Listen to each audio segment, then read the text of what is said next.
Brought to you by Skill Fantasy. यहाँ है fair play assurance, quick game access और easy transaction, 100% secured और instant one click withdrawals. Download करना तो बनता। नमस्कार, बिहार तक में आपका स्वागत है और मैं हूं सुजीत। क्या राहुल गांधी का बार बार बिहार आना तेजस्वी यादव को रास नहीं आ रहा है? वो हम इसलिए कह रहे हैं क्योंकि कई बार पत्रकारों ने, मीडिया के लोगों ने उनसे ये जानने की कोशिश की कि राहुल गांधी आ रहे हैं, आपकी क्या प्रतिक्रिया है, लेकिन तेजस्वी यादव ने उस पर कोई टिप्पणी नहीं की, कोई बयान नहीं दिया। हालांकि राहुल गांधी का आना बार बार महागठबंधन के लिए तो फायदे की बात है, इंडिया गठबंधन के लिए, क्योंकि राहुल गांधी जैसे राष्ट्रीय नेता अगर बार बार आते हैं तो निश्चित तौर पर गठबंधन को इससे फ़ायदा ही होगा, महागठबंधन को। जैसे कि प्रधानमंत्री नरेंद्र मोदी भी लगातार रैली कर रहे हैं, अब फिर से उनकी रैली होने वाली है 30 मई को रोहतास में। इससे पहले मधुबनी में हुई थी, उससे पहले भागलपुर में हुई थी। उसी प्रकार राहुल गांधी पिछले 5 महीने में चौथी यात्रा उन्होंने 15 मई को गुरुवार को की है और आने का फिर उनका सिलसिला और आगे भी जारी रहेगा। तो निश्चित तौर पर इससे तो फ़ायदा होना चाहिए और इस पर जो है तेजस्वी यादव को भी खुले दिल से बोलना चाहिए कि राहुल गांधी अगर आ रहे हैं बिहार बार बार तो निश्चित तौर पर ये हम लोग के लिए फ़ायदे की बात है, गठबंधन के लिए अच्छी बात है। लेकिन ऐसा लगता नहीं है, कहीं ना कहीं ये चीज़ें, देखिए राहुल गांधी तो बिहार में कोई मुख्यमंत्री बनने के लिए तो आएंगे नहीं, उनका तो उद्देश्य अगर बनना होगा तो प्रधानमंत्री बनेंगे वो। तो ऐसे में तेजस्वी यादव को क्या खतरा हो सकता है?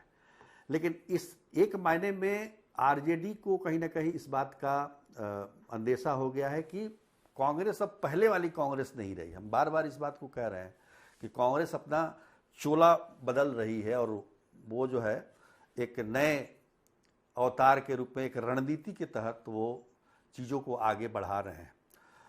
आप देखिएगा कि जो भी मेकओवर हुआ है कांग्रेस का बिहार में, चाहे वो प्रदेश अध्यक्ष बदला हो, चाहे वो प्रभारी बदले गए हों, और जितने भी आजकल तो बहुत सारी लड़ाइयाँ जो है राजनीतिक दल जो है वो सोशल मीडिया पर लड़ रही है, डिजिटल तरीके से लड़ाई हो रही है। तो इसके लिए भी बहुत बड़ा मतलब व्यवस्था की है कांग्रेस ने। काफ़ी लोग आए हैं बाहर से भी, जो टेक्निकली काफ़ी मजबूत हैं। अब देखिए ना, अब कांग्रेस जैसे सबसे पुरानी पार्टी में क्यूआर कोड से आपको अप्लाई करना है उम्मीदवारी, अपनी उम्मीदवारी अगर आपको अप्लाई करनी है तो क्यूआर कोड से करना है। आपके पास जो है फेसबुक में 25,000 फॉलोअर्स होने चाहिए, इंस्टा में आपको 15,000 कम से कम फॉलोअर चाहिए, तभी आप उसमें अप्लाई करने लायक होंगे। लोग कहते थे ना कि राजनीति में तो भैया कोई योग्यता का कोई ज़रूरत नहीं है। लीजिए, आ गया योग्यता। अब फेसबुक में 25,000 फॉलोअर ले आइए। हालांकि रुपया पैसा खर्च करने से वो भी हो जाता है, उसमें भी फेक का चल रहा है, फेक फॉलोअर्स जो होते हैं। कुछ पैसा खर्च कीजिए, वो फॉलोअर आ जाएंगे। तो आप जो है अपनी मतलब जो योग्यता मांगी गई है पार्टी की तरफ से उसको तो पूरा कर देंगे, लेकिन क्षेत्र में क्या होगा? इसके अलावा भी कांग्रेस ने ये कहा है कि 20,000 वोट अपने बलबूते होना चाहिए उस उम्मीदवार को। अब देखिए इस पर कितना वो टिके रहते हैं। तो लेकिन बात यहाँ हो रही कांग्रेस के राहुल गांधी के आने से क्या तेजस्वी यादव को कुछ दिक्कत है, कोई तकलीफ है? तो देखिए, जिस एरिया को राहुल गांधी टारगेट कर रहे हैं वो सारा एरिया जो है पहले से ही आरजेडी के पास रहा है।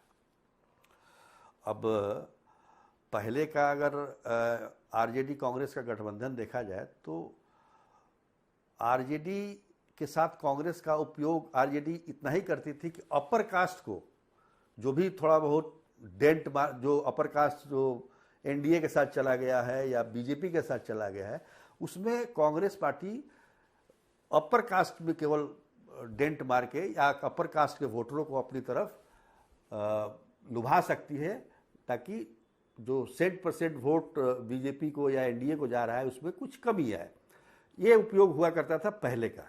लेकिन अब क्या है, कांग्रेस जो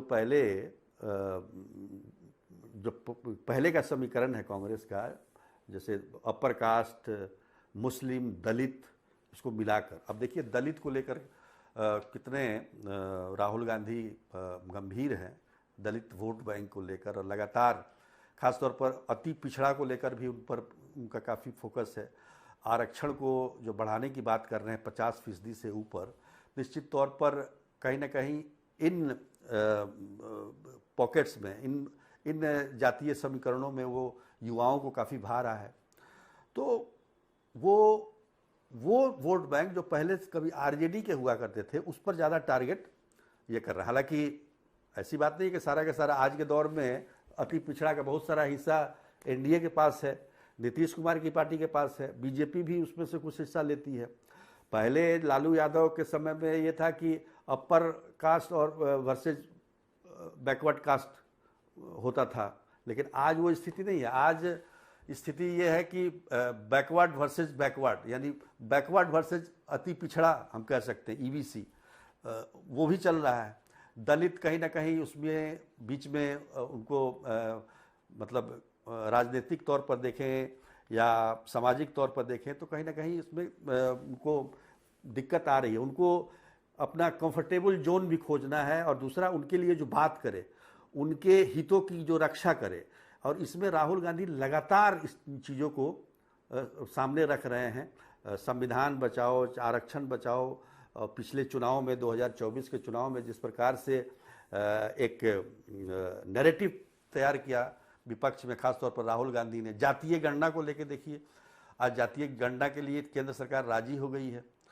तो कहीं ना कहीं ये चीज़ें जो है, और राहुल गांधी का अपना जो व्यक्तित्व, खासतौर पर जब से वो भारत यात्रा पर निकले उसके बाद से उनका जो ट्रांसफॉर्मेशन हुआ है, अब देखिए दरभंगा में ही 1.5-2 किलोमीटर ऐसे ही झटकते हुए चले गए, एसडीओ और डीएसपी सब हाँफ रहे हैं, कांग्रेसी नेता पता नहीं कहाँ पीछे छूट गए। तो वो रफ्तार पकड़ी है राहुल गांधी ने। तो कहीं ना कहीं एक युवा, हालांकि अब युवा नेता की उम्र का क्या क्राइटेरिया है, क्या सीमा है, हम नहीं कह सकते, लेकिन राहुल गांधी ने अपने आप को युवा रखा है, फिट रखा है, और उनके चलने से उनके साथ में कोई चल नहीं पा रहा है। तो निश्चित तौर पर तेजस्वी यादव को लगता होगा कि जितने एक्टिव राहुल गांधी अभी हैं उसको मीट करना, क्योंकि आप चेहरा हालांकि अभी तक घोषित नहीं किया है, कांग्रेस की वजह से ही इंडिया महागठबंधन में सीएम के उम्मीदवार का चेहरा घोषित नहीं किया गया है। तो कहीं ना कहीं तेजस्वी यादव को भी उसी रूप में आना पड़ेगा, उसी अवतार में आना पड़ेगा, और जो वोट बैंक उनके पास था या जिसको वो बचाना चाहते हैं, मतलब ठीक है, अगर मान लीजिए गठबंधन में कांग्रेस, आरजेडी और लेफ्ट पार्टियां एक साथ लड़ रही हैं तो उन्हीं के दल को वो वोट जाएगा, निश्चित तौर पर इसमें कोई दो राय नहीं है। लेकिन ये भी कह दें कि कांग्रेस आगे का भी सोच रही है, भविष्य के बारे में सोच रही है कि कैसे पार्टी को फिर से पुराने स्वरूप में लाया जाए, और ये सब जो स्टेप्स उठाए जा रहे हैं, कदम उठाए जा रहे हैं, कहीं ना कहीं कांग्रेस को रिवाइव करने का, उसको मजबूत करने की कोशिश है। तो निश्चित तौर पर ये आरजेडी को तो रास नहीं ही आएगी। तो इसलिए हमने कहा कि भाई बार बार आ रहे हैं तेजस्वी जी, कुछ बोल नहीं रहे हैं, उनको बोलना चाहिए कि राहुल गांधी के आने से उनको लाभ मिल रहा है, उनके गठबंधन को लाभ मिल रहा है, और निश्चित तौर पर 2025 के विधानसभा में इंडिया गठबंधन को इसका भरपूर लाभ मिलेगा। तो सोचिए, आज के लिए इतना ही, तब तक के लिए नमस्कार।